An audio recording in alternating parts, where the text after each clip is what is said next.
pemirsa, fakta unik on the spot kali ini akan mengajak Anda ke sebuah daerah di Turan Malang untuk menelusuri sebuah bangunan yang unik dan megah. Bangunan ini disebut-sebut sebagai Masjid Tiban. Hal ini berlaku lantaran kabarnya masjid ini dibangun oleh jin hanya dalam waktu 1 malam. Bagaimana kisahnya? Berikut pemaparannya yang disajikan khusus untuk Anda.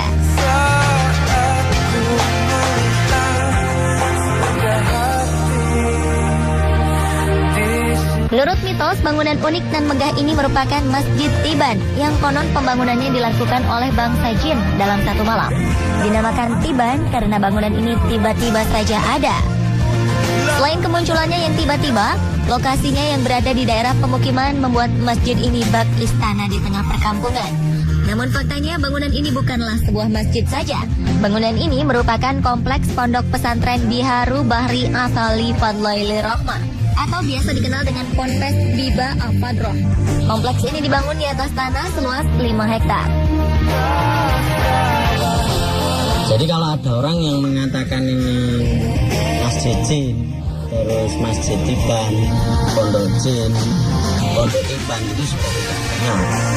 Karena ini sengaja dibangun oleh para santri atas bimbingan Romo Hidayat. Faktanya, pondok pesantren Biba Al-Fadroh mulai dirintis sejak 1963. Namun proses pembangunannya baru dimulai pada 1987 untuk menandai adanya santri atau pelajar di pesantren ini yang sudah menetap.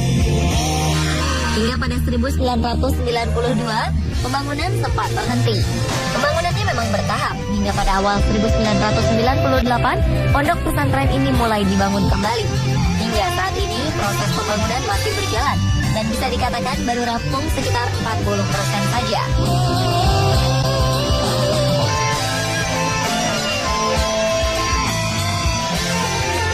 Bangunan di sini ini kan sebenarnya adalah jawaban.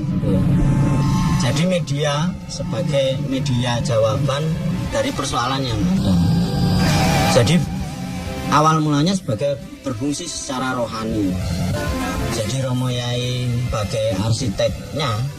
Jadi karena yang menentukan tata letak, tata bentuk, tata warna, ini beliau. Kalau sekarang punya ini berdasar istikharah beliau. Nah, beliau ini istikharah dari apa? Dari masalah yang ada.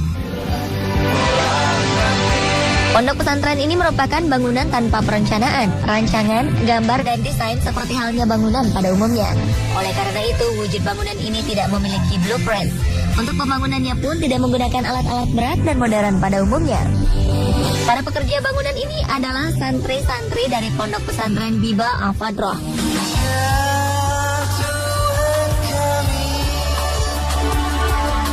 Menurut Romo Kiai Ahmad, ini merupakan pembelajaran para santri sebagai praktek hidup beragama dengan tujuan menghilangkan penyakit hati agar lebih bisa menerima ajaran agama Islam. Santri yang datang ke pondok pesantren ini berasal dari berbagai daerah di Indonesia, seperti dari Pulau Sumatera, Banyuwangi, Trenggalek, dan Ponorogo. Total santri yang menetap di pondok ini sekitar 335 santri, termasuk 51 kepala keluarga yang tinggal bersama anak dan cucu. Hal unik lainnya dari bangunan ini adalah terdapat berbagai ornamen dan kaligrafi bertuliskan nama pondok, Asma Allah, dan Asmaul Husna yang dibuat, dicetak, dan dikerjakan sendiri oleh para santri. Desainnya sudah tentu tidak akan ditemukan di tempat lain.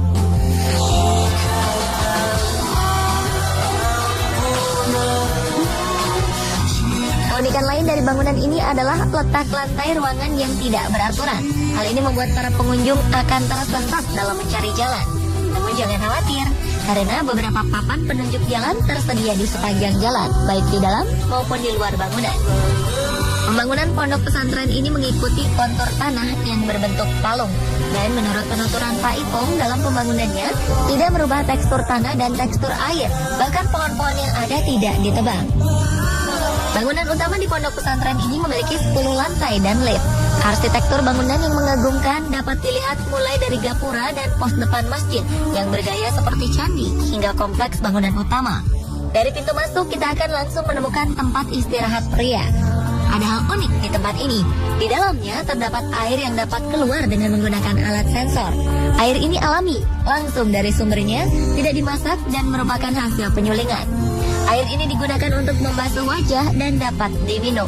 Terdapat beberapa khasiat bagi mereka yang percaya, terutama sebagai pembawa berkah dan baik untuk kesehatan. Di sebelahnya terdapat tempat peristirahatan perempuan. Ruangan ini dihiasi kaligrafi dan ornamen unik. Kedua ruangan ini juga biasanya digunakan santri pasangan suami istri yang tengah bertengkar dan ingin menenangkan hati serta mengintrospeksikan diri. Mereka biasanya datang untuk riyadah, menetap lebih dari 3 hari dan mengikuti aturan dan tata tertib pondok pesantren. Dari sana kita dapat memasuki ruangan akuarium dengan berbagai koleksi ikan. Tempat ini juga bisa digunakan sebagai tempat riyadah untuk berdiam diri, menenangkan hati, dan mengintrospeksikan diri agar tercipta harmonisasi keluarga. Jika sesuai kontur tanahnya, ketiga ruangan ini berada di lantai 3. Naik ke lantai 4 adalah tempat khusus bagi keluarga Romo Kiai Ahmad untuk menerima tamu. Lantai selanjutnya biasa digunakan untuk ijab kabul dan resepsi pernikahan. Selain itu ada juga mimbar untuk sholat Idul Fitri dan Idul Adha, serta hari-hari besar Islam lainnya. Setiap harinya ruangan ini juga digunakan untuk sholat asar, maghrib, dan isya. Untuk sholat subuh, musola yang digunakan ada di lantai 3. Sedangkan untuk sholat zuhur dan sholat Jumat menggunakan masjid yang berada di luar bangunan. Pembagian tempat ini agar semua musola yang ada di pondok pesantren selalu digunakan. Naik ke lantai 6, di sini terdapat ruangan untuk tempat beristirahat santri yang sudah berkeluarga. Di lantai 7 terdapat supermarket, di lantai 8 terdapat kios-kios, pasar, serta kafetaria yang dilengkapi juga dengan kolam ikan. Lantai 9 berupa gunung es, dan lantai 10 berupa puncak gunung. Di sini kita bisa melihat pemandangan Kabupaten Malang dan sekitarnya. Di lantai ini juga terdapat stalaktit-stalaktit indah menggantung. Ruangan-ruangan ini terhubung oleh suatu pintu. Ruangan satu dan lainnya mempunyai desain berbeda, lengkap dengan ornamen dan kaligrafi dengan berbagai model, jenis, warna, bentuk, dan corak. Meskipun bangunan ini belum sepenuhnya selesai dibangun, ada anak tangga dan jalan yang akan menghubungkan antar ruang.